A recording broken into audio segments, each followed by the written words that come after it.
नमस्कार, तुम्हा सर्वांचं आपल्या स्टडी पॉइंट या यूट्यूब चॅनलमध्ये स्वागत आहे। तर अंगणवाडी कर्मचाऱ्यांचा जिल्हा परिषदेवर गाजर मोर्चा याबद्दल संपूर्ण सविस्तर अशी माहिती या व्हिडिओच्या माध्यमातून आपण पाहणार आहोत। तत्पूर्वी तुम्ही जर आपल्या स्टडी पॉइंट या यूट्यूब चॅनलवरती जर नवीन असाल तर आपल्या या चॅनलला लगेचच लाईक आणि सबस्क्राइब करायला विसरू नका। चला तर मग वेळ वाया न घालवता या अंगणवाडी कर्मचाऱ्यांचा जिल्हा परिषदेवर गाजर मोर्चा कशा पद्धतीने झालेला आहे ते या ठिकाणी आपण जाणून घेऊया।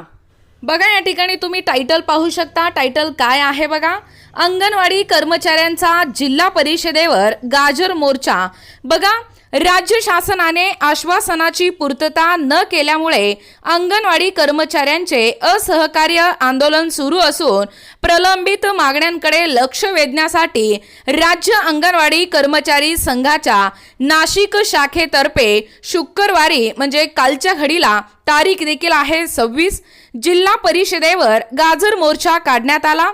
यावेळी संघटनेतर्फे जिल्हा परिषदेचे महिला बालकल्याण विभागाचे जिल्हा बाल विकास अधिकारी प्रताप पाटील यांनी देखील निवेदन या ठिकाणी देण्यात आले।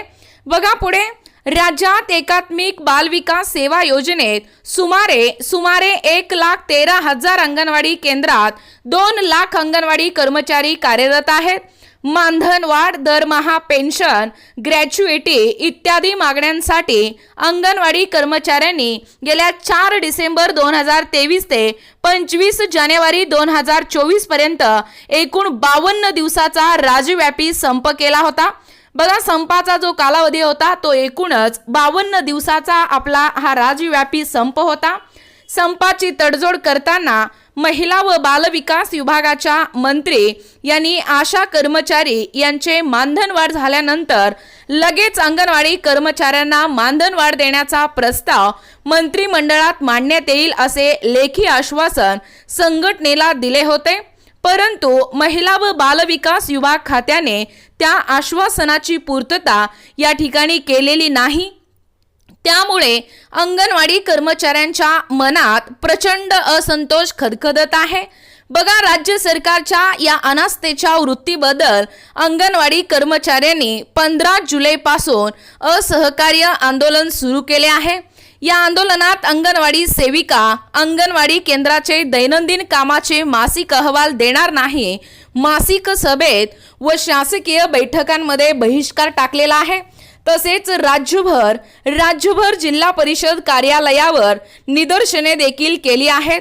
बघा, मात्र शासनाकडून कोणतीही दखल या ठिकाणी घेतली जात नसल्याने शासनाकडे लक्ष वेधण्यासाठी जिल्ह्यातील अंगणवाडी कर्मचाऱ्यांनी शुक्रवारी संघटनेचे सरचिटणीस बृजपाल सिंह यांच्या नेतृत्वाखाली जिल्हा परिषद कार्यालयावर गाजर मोर्चा काढला। यावेळी आंदोलनकर्त्यांनी जोरदार घोषणाबाजी केली।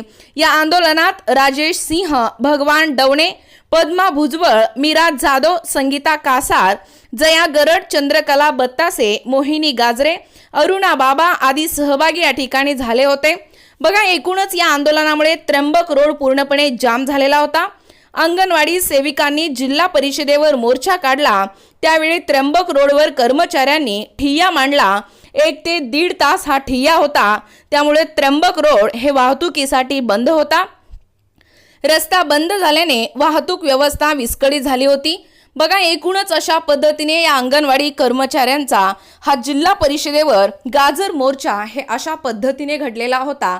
जसे की या व्हिडिओच्या माध्यमातून सविस्तरपणे व संपूर्णपणे या व्हिडिओच्या माध्यमातून ही माहिती आपण या ठिकाणी पाहण्याचा व कव्हर करण्याचा प्रयत्न केलेला आहोत। अशाच प्रकारचे नवनवीन अपडेट पाहिजे असतील किंवा तुम्ही जर कोणत्याही स्पर्धा परीक्षेची तयारी करीत असाल किंवा तुम्हाला जर आमच्या अध्यापनाचे व्हिडिओ आवडत असतील किंवा तुम्ही जर आपल्या स्टडी पॉइंट या यूट्यूब चॅनलवरती जर नवीन असाल तर आपल्या या चॅनलला लगेचच लाईक आणि सबस्क्राइब करायला विसरू नका। भेटूया अशाच पुढच्या नवीन व्हिडिओमध्ये, तोपर्यंत धन्यवाद।